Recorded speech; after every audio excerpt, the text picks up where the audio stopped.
Queridos irmãos, gratidão pela recepção, a igreja, pela forma como tem nos tratado. Nós chegamos ontem, né? Mas nada tem nos faltado, a igreja tem cuidado muito bem de nós. Vamos voltar ainda hoje, né? Porque tem compromisso à noite. Então terminou aqui, a gente pega a estrada. Mas eu louvo a Deus por fazer parte dessa história, né? A gente chegou aqui bem novinho ainda, e eu fico olhando para trás e pensando assim, como a igreja foi corajosa em nos chamar tão novinho, né? Acho que essa época a gente tinha 26 anos de idade, talvez no máximo 27 anos de idade. E a primeira experiência, foi aqui que a gente aprendeu muitas coisas junto com os irmãos. Então, eu louvo a Deus pela coragem de nos chamar, né? Com tão pouca experiência, quase nenhuma, na verdade. E aqui estivemos durante o período dos 13 anos. Trago um abraço fraterno dos meus, né? Dos meus 3 filhos, todos casados hoje. Já temos 4 netos, né? 4 netos. Estamos naquela situação do ninho, no ninho vazio, né? Ninho vazio. Estão todos bem, servindo a Deus. E um abraço fraternal dos que fazem a Igreja Batista Jardins, ali na Grande Natal. A Igreja Batista Jardins é uma igreja que a gente começou há 3 anos atrás, na nossa casa. Quando a gente saiu daqui de Natal, a gente foi para a Igreja Batista em Capuí e ficamos lá em 2020, até em 2022, Deus tocou no coração da gente deixar o ministério lá e começar um trabalho na nossa casa. E assim nós fizemos, na nossa área, Deus foi abençoando, fomos para um prédio alugado, saímos do prédio, já estamos em prédio próprio. Hoje a igreja conta com cerca de quase 70 membros, fora os congregados. Então, orem por nós, né? Nós estamos num desafio lá no bairro e assim caminhamos, fazendo a obra de Deus. Então, essa é um pouco da nossa trajetória, sem querer tomar muito tempo. Então, louvo a Deus por ter feito parte dessa história, fazer parte dessa história, ter sido aqui junto com os irmãos, ter aprendido tantas coisas, né? Alguns dos quais eram líderes, né, que estão aqui, que me ajudaram muito, né? E que fizeram muito pela obra aqui no bairro. Bom, meus irmãos, o Salmo 103, no versículo 2, o salmista diz assim: bendize a minha alma ao Senhor e não te esqueça, né, de nenhum só dos seus benefícios.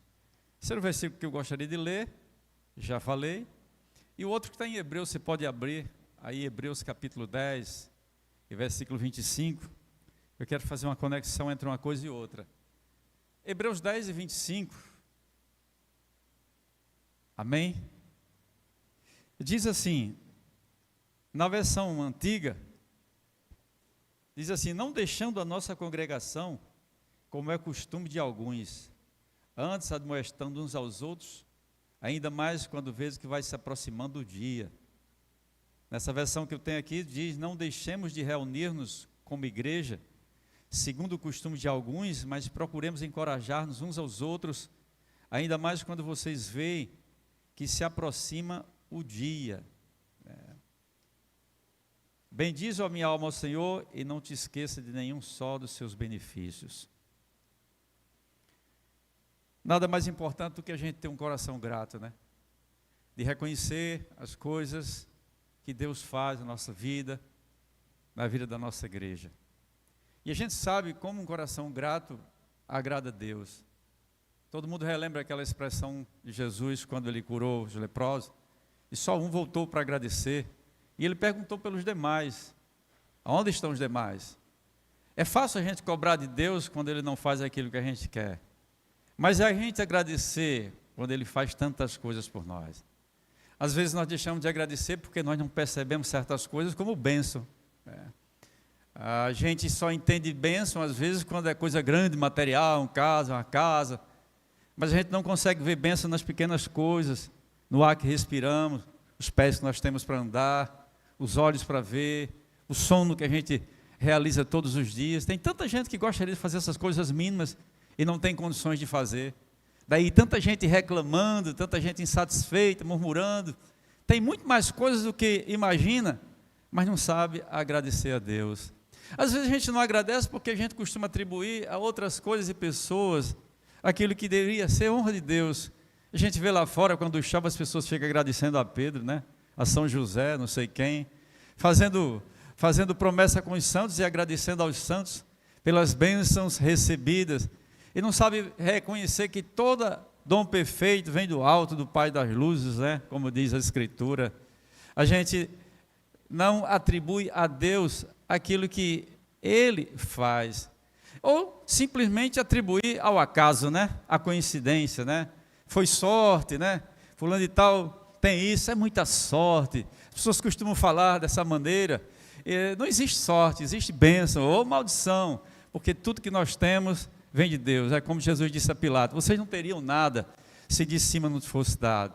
Certamente se a igreja chegou ou não chegou, né? A igreja está bonita, a igreja tem mais membros, né? A igreja está com o seu pastor e tem feito um bom trabalho, é porque a mão de Deus tem operado. E a gente não pode bater no peito e dizer assim, fui eu, né? Porque a gente sabe que quem faz a obra é Deus, Ele nos usa como seus instrumentos, né?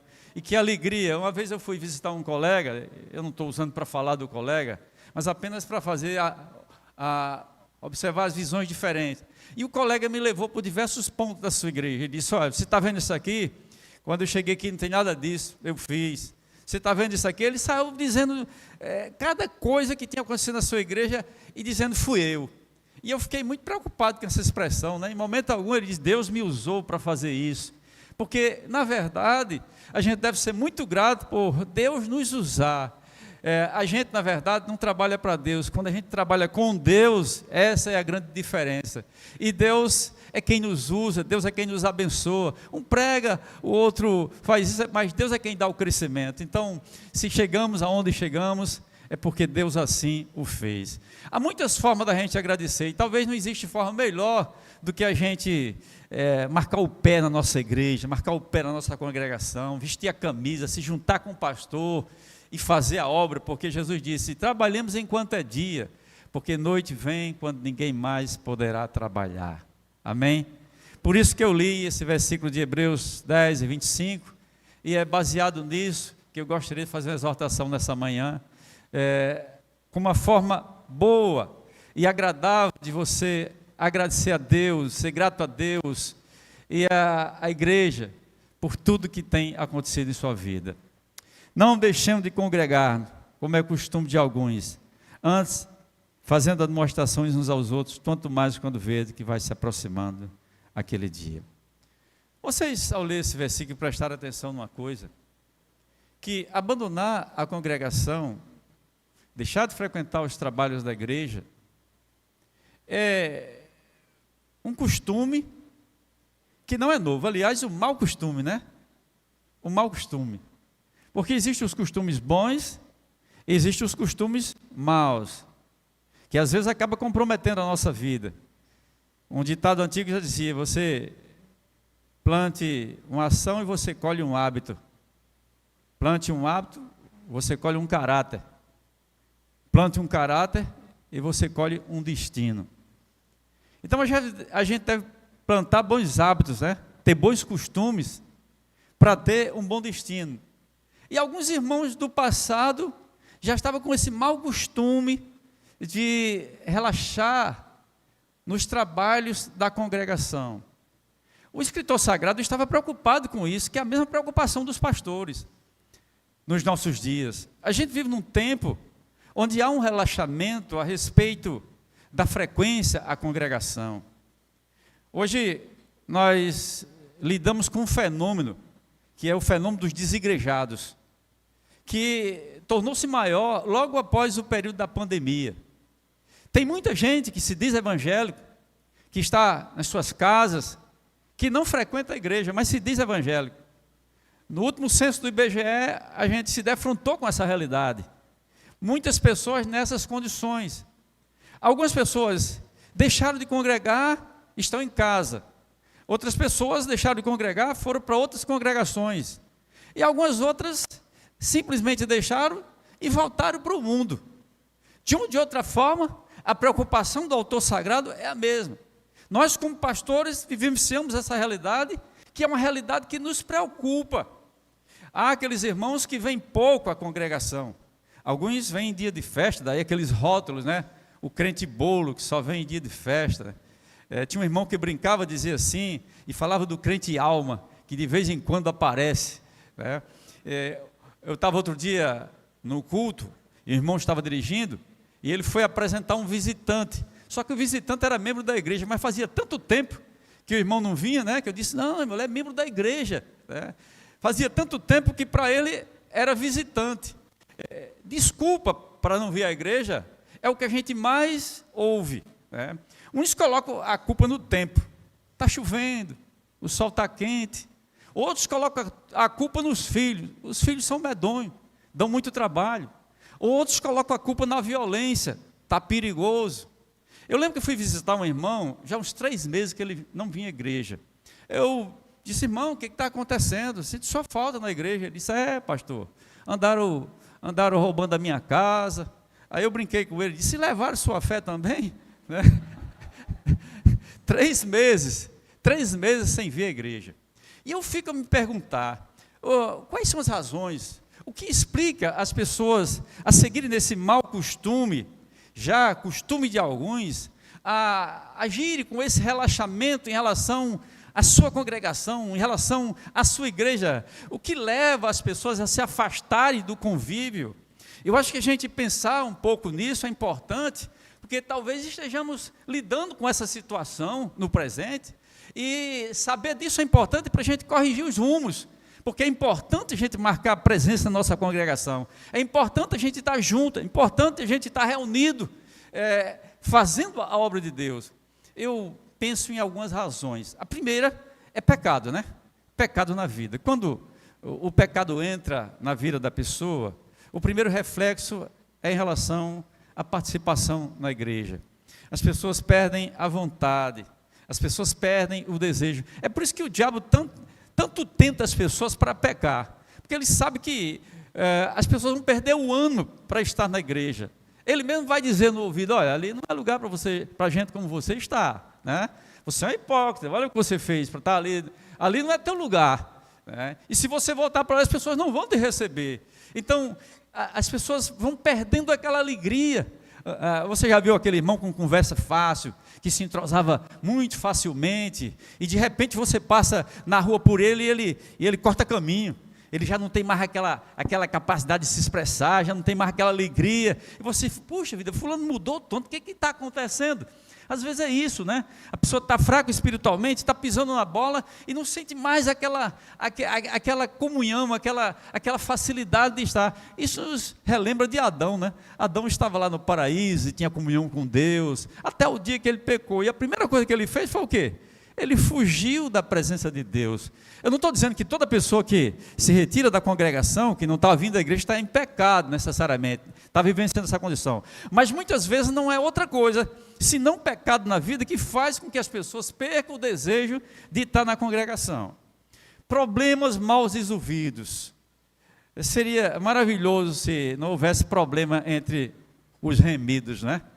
Mas infelizmente ainda lidamos com a velha natureza, cada cabeça é um mundo, as pessoas pensam diferente, não é? Alguém já disse que conviver no céu com os irmãos a quem amamos é uma glória, né? Conviver na terra com os irmãos que conhecemos, aí é outra história, né? Então, você veja, os problemas existem, né? Aqui lá a gente vai dar umas barroadas, mas o que fazer quando esses problemas de relacionamento, esses atritos acontecerem dos irmãos? É ir à forra, se vingar. O caminho que alguns têm trilhado é exatamente sair do convívio da igreja, simplesmente sair. Alguns vão a outra igreja, né, na ilusão de que ali não vai ter mais dificuldade, que ali não vai ter mais problema, e a gente sabe que toda igreja tem seus problemas, porque não existe igreja perfeita, né? É só ler aquelas cartas do Apocalipse e ver Jesus elogiando e Jesus criticando. Cada igreja tem seus problemas, e se você vai para uma igreja querendo fugir de um problema, já levando um problema, aí que você vai ter, porque um crente que sai com um problema para outra igreja, ele nunca vai ser bênção lá, ele vai ter tempo de permanência nessa igreja, porque problema é como sombra, aonde vai a pessoa, o problema vai atrás. Então, o caminho não é esse, né? O caminho não é esse. Eu perguntava a uma irmã lá da igreja, pelo esposo dela, que sempre se disse evangélico, E eu perguntei, irmão, por que ele não vem para a igreja? Ele disse, pastor, ele ia para a igreja, mas ele deixou de ir para a igreja desde que ele ouviu umas verdades, não muito espirituais, não disse quais verdades foi essa, né? Do líder da igreja. Então, ele se chateou e marcou terreno, não quis mais ir à igreja. Poderia ter resolvido, né? Poderia ter se sentado, porque esse é o caminho, meu irmão, né? O problema é inevitável. Você não vai deixar sua família, seu pai, sua mãe vivendo em família pelos problemas que tem dentro da sua casa. Pelo menos se imagina que ninguém faz isso. Então, por que fazer o mesmo com a igreja? Mas alguns, quando têm essas dificuldades, então o caminho é esse, é se afastar do convívio da igreja. Então, veja só, pecado na vida, problema não resolvido, imaturidade espiritual. Há muita imaturidade no meio do povo de Deus. Não deveria ser assim, né? O próprio apóstolo diz assim, ó, pelo tempo que vocês tinham na fé, dizendo aos hebreus, né? Vocês já deveriam ser mestres, né? Ser adultos, mas se tem necessidade de ensinar os princípios elementares da doutrina. Então, onde existe imaturidade, existe a infantilidade, a criancice. E onde está a criancice, é todo tipo de problema sujo. Briga, confusão, porque a menina é assim, não é? Eu lembro que quando eu era criança, eu briguei com outra criança por causa de um botão. Eu vi um botão, aí fui apanhar o botão, o menino disse que era dele, eu disse era meu, foi eu que achei. Meu, é meu, é meu, é meu, é meu, daqui a pouco a gente entrou no pau por causa do botão. Hoje a gente olha para trás e fica rindo, né? Mas isso é coisa própria de criança, né? Criança briga por qualquer besteira.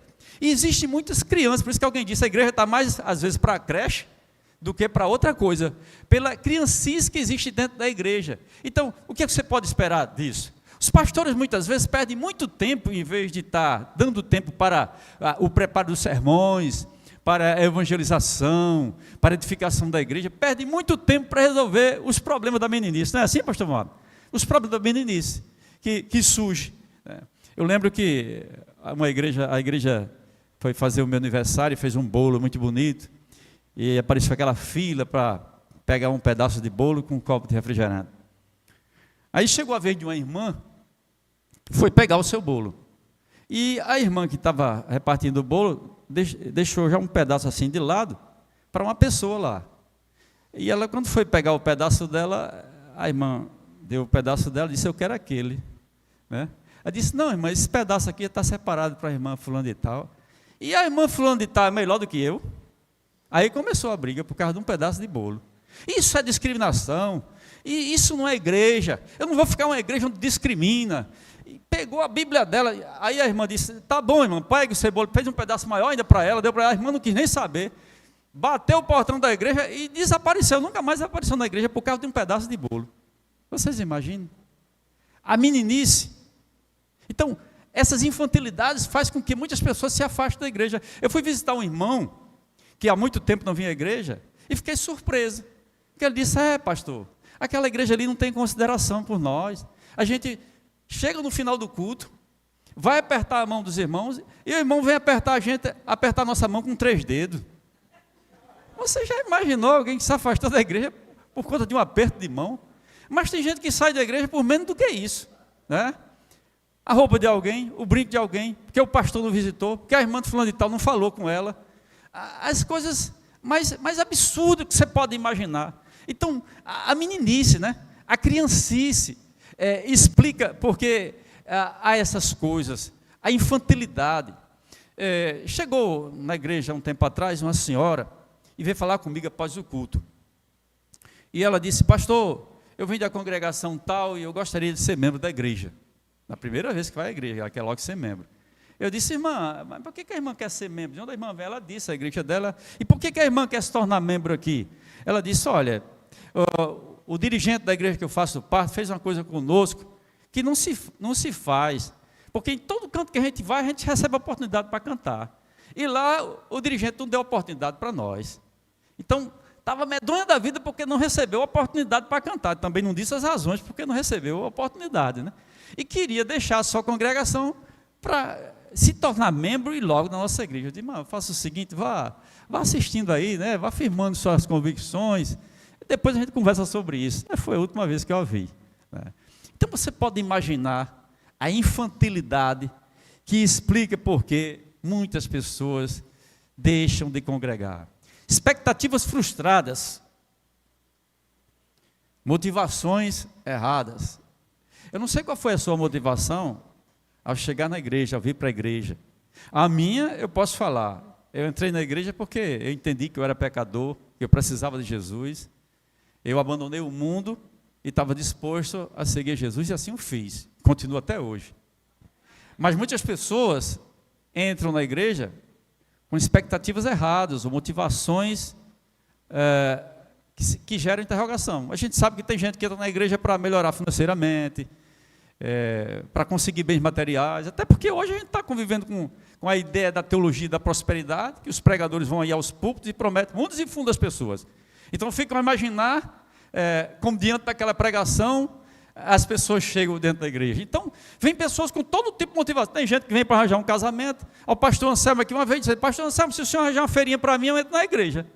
Olha só a motivação da pessoa. Não? Então, as pessoas vindo à igreja e não tendo as suas expectativas realizadas, elas simplesmente pegam o beco. Eu fui visitar uma senhora que já assistia conosco há um bom tempo, aqui na Memorial, né? E eu fiquei surpreso, quando cheguei lá não encontrei a filha dela, que eu nem conhecia a filha dela, né? E era uma senhora já até de idade. Ela disse: olha, mamãe não vai mais para a igreja não. Eu digo: não vai mais? Como assim? Por quê? Ela disse: porque ela disse que não conseguiu o que ela queria. Eu nem sei o que ela queria, né? Ela não conseguiu o que ela queria. Imagine. E o que ela queria? Dá a entender para nós que não era a salvação da alma dela, né? Ou o relacionamento com Jesus, né? Porque algumas pessoas, infelizmente, só buscam a Deus pelos presentes de Deus e não por aquilo que Deus é, como diz aquela música, né? Eu adoro não pelo que Ele é, mas pelo que Ele faz, né? A música não fala sobre isso. E muitas pessoas, infelizmente, fazem assim. Eu tenho na minha própria família minha irmã, que começou quase ao mesmo tempo da minha caminhada de fé, ali em Natal, na Igreja Batista. Minha irmã se afastou, e outro dia eu fui informado de que ela estava indo para a missa. Aí eu bati em cima, eu disse: eu não entendo, irmão, o que está acontecendo com você? Você está indo à missa? Ela disse: eu tanto tempo participando da igreja evangélica, esse tempo todo que eu fui lá, nunca consegui um emprego. Agora, bastei chegar lá na missa, já arranjei um emprego. E eu disse: e você estava esse tempo todinho na igreja, em busca de um emprego? Né? Você veja as expectativas das pessoas, as motivações das pessoas. Então, se as pessoas não têm as suas expectativas supridas, explica porque muitas pessoas caem fora. Mas eu colocaria um outro fator, que não saber lidar com as provações. E aí a gente chega aqui na carta aos Hebreus, né? Os irmãos aqui do contexto de Hebreus estavam passando por grandes provas, perseguidos por causa da sua fé, tendo seus bens espoliados, correndo o risco de perder a sua própria vida, ter as suas coisas confiscadas. E muitos deles não estavam sabendo lidar com essa situação, que é a mesma razão que leva muitas pessoas hoje a se afastarem. Porque muitas pessoas, ao entregar a sua vida a Jesus Cristo, baseado nessas falsas promessas, só espera coisa boa. E quando vem algumas coisas difíceis, elas não sabem como lidar com isso. Aí faz igual a mulher de Jó, né? Amaldiçoa Deus e morre, porque só espera o bem de Deus. E quando são confrontadas com algo negativo, elas simplesmente viram as costas para Deus. É igual um diácono que fomos visitar um dia, né? Já fazia muito tempo que o diácono não vinha à igreja, né? E eu fiquei surpreso que era diácono, né? Se espera coisa maior de um diácono. Ele disse: pastor, eu estou com uma situação financeira muito difícil e eu não sei adorar a Deus de bolso vazio. Imagina, né? Então é só quando o bolsinho está cheio, só quando está com a saúde boa no corpo, aí é fácil adorar a Deus desse jeito, né? Mas quando está enfrentando uma situação como Jó, aí é diferente. Mas o Deus da abundância é o Deus da prova. O Deus é o mesmo ontem, hoje e aquele sempre que vai nos assistir. Então, não saber lidar. E por fim, eu diria uma outra coisa. Eu diria que as decisões insinceras. Olha, irmãos, nem todo mundo que está dentro da igreja é crente de verdade, muito embora afirme. E aqueles que não são crentes de verdade, a fé deles tem prazo de validade. Cedo ou tarde eles vão cair fora. E não adianta botar a culpa no pastor, não adianta botar a culpa na juventude que não deu apoio, ou que não teve o serviço de discipulado, porque Judas teve o maior mestre, que foi Jesus. Demas, que abandonou o presente século, teve o maior mestre, um dos maiores mestres, que foi o apóstolo Paulo, com quem ele andava. Mas ainda assim ele se afastou. Então, as pessoas que não fazem uma decisão sincera, a fé delas tem prazo de validade. Elas podem passar um tempo, mas elas vão cair fora cedo ou tarde. É aquilo que já dizia João: saíram de nós porque não eram de nós. Se fosse, teria permanecido. Então, são essas razões que explicam porque muitas pessoas abandonam as suas congregações, deixam de congregar por essas razões. Agora, irmãos, o ponto é o seguinte: o que acontece quando a gente deixa de congregar? Primeiro, a gente desobedece, claro, né? Porque ele disse aqui, não deixemos de congregar, é uma ordem. Se a gente desobedece, a gente já está em falta.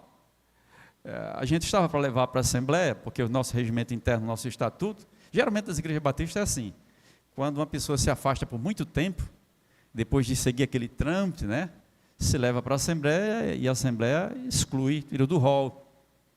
E nós chegamos a esse estágio. E aí alguém se levantou na congregação e disse assim: eu sou contra tirar, porque fulano não está na igreja, mas fulano não vive em pecado. Fulano não está no mundo.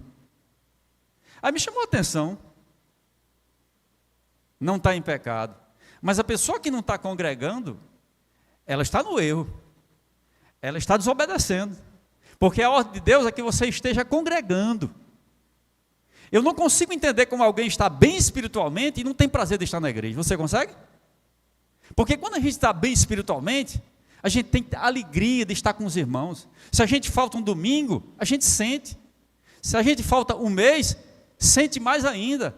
O sentimento é como de salmista: o pardal encontrou casa, a andorinhas ninho, e eu encontrei os teus altares, Senhor dos Exércitos. Prefiro estar na casa do Senhor a 1000 nas tendas da perversidade.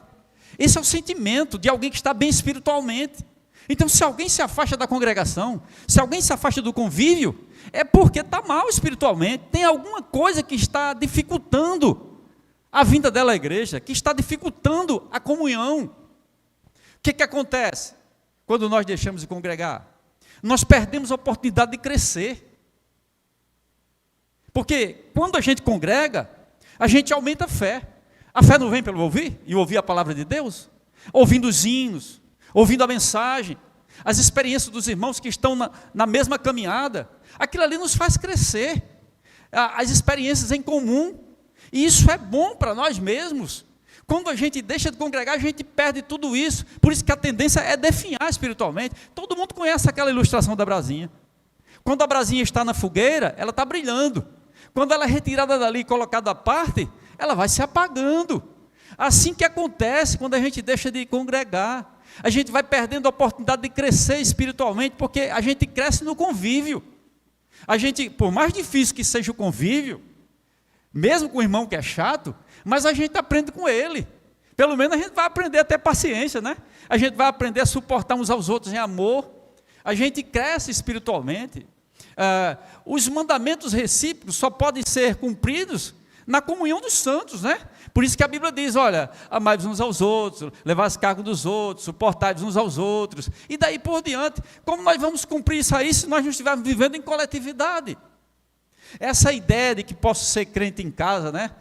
Para ser crente eu não preciso estar dentro da igreja. A gente ouve continuamente as pessoas lá fora dizer isso. O que mais nos preocupa é quando a gente ouve isso da parte de pessoas de dentro da igreja, que vão levando a vida assim como se fosse agradável, como se fosse bom. Mas a gente precisa da igreja.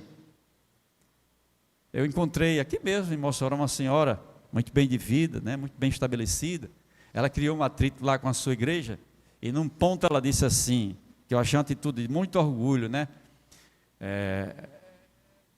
Eu não preciso da igreja, mas a igreja precisa de mim, né?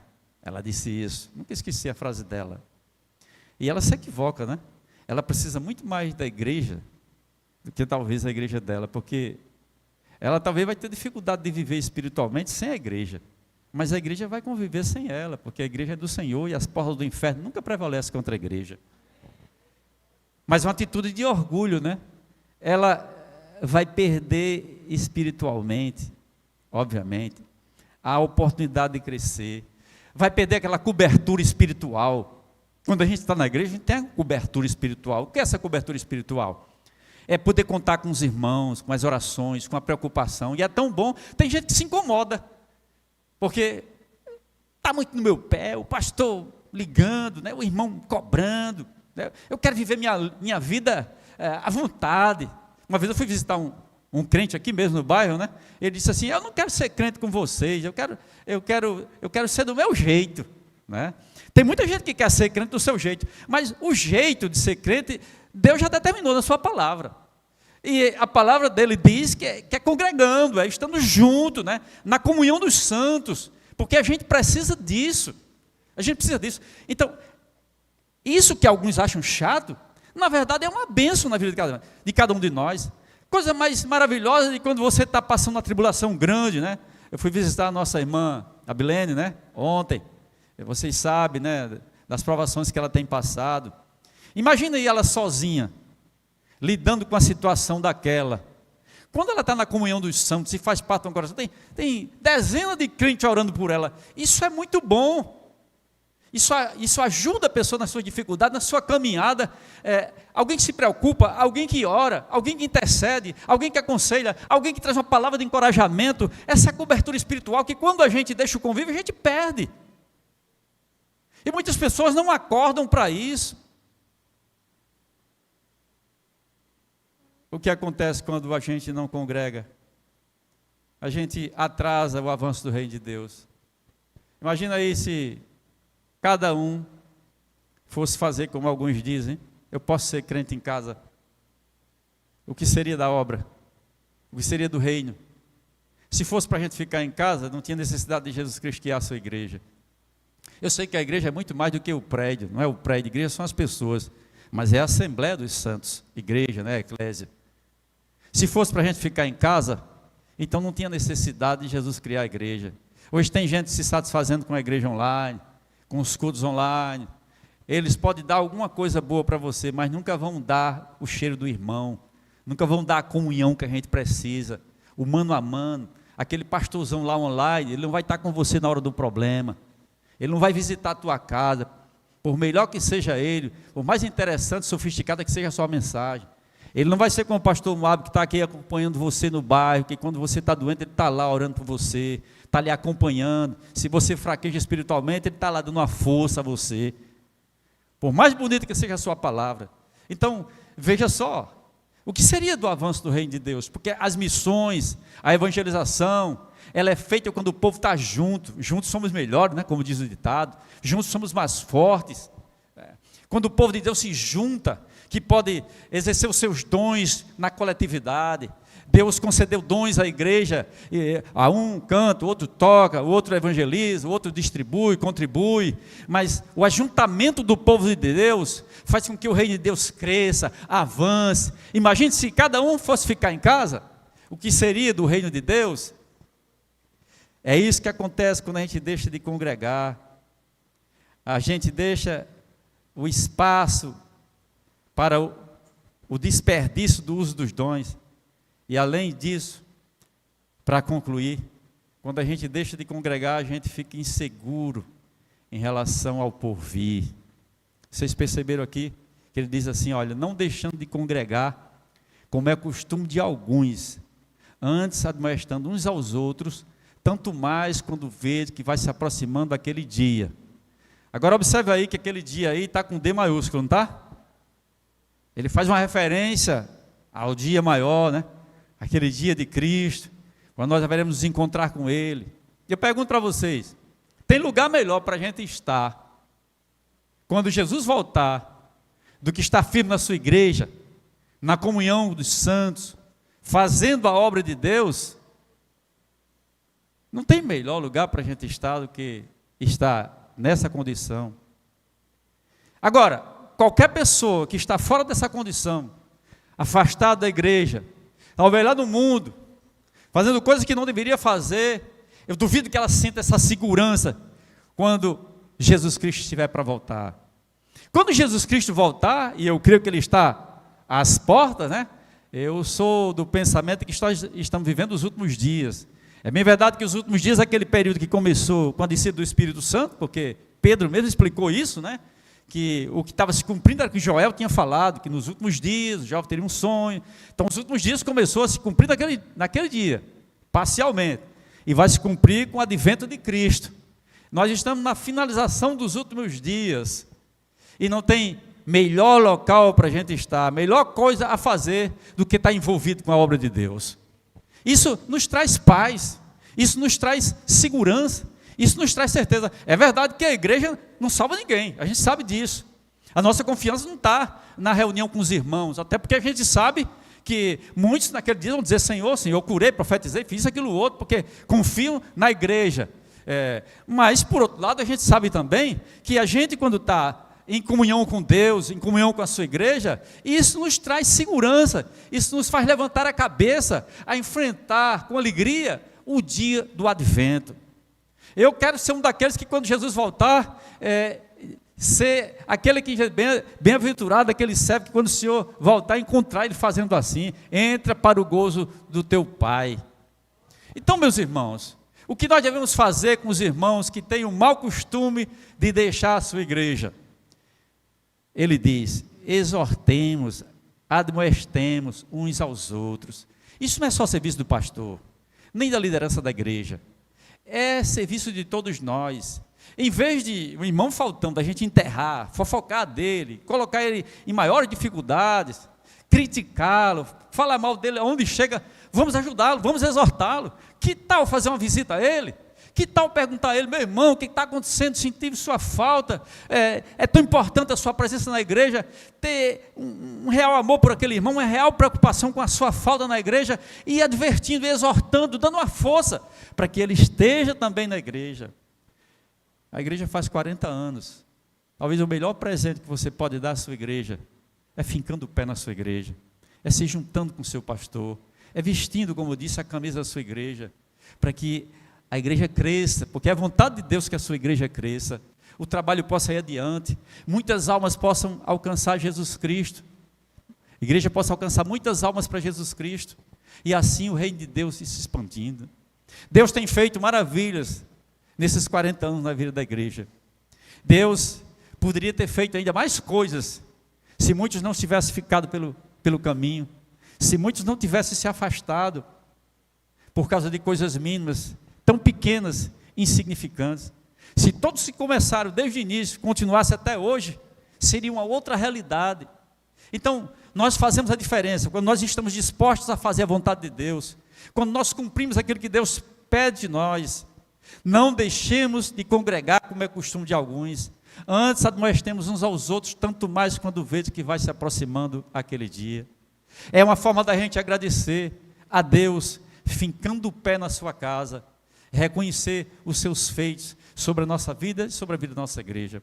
Eu faço o voto de que a igreja Betel continue a sua missão aqui no bairro, no Alto do São Manuel, sendo luz, porque a presença de Jesus está aqui no nosso meio, né? Ele anda no meio dos castiçais, como diz a Bíblia, né? Está lá no Apocalipse. Os castiçais é um símbolo da igreja.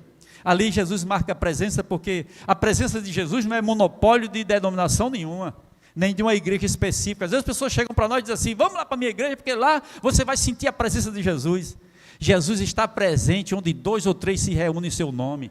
E ali é indiferente de ser batista, ser pentecostal, presbiteriana, está reunido em nome de Jesus, ali Jesus marca a presença, e porque Jesus ali está presente, ali vai acontecer algo sempre lindo, algo diferente. Que Deus abençoe e dê muitos outros 40 anos pela frente, né?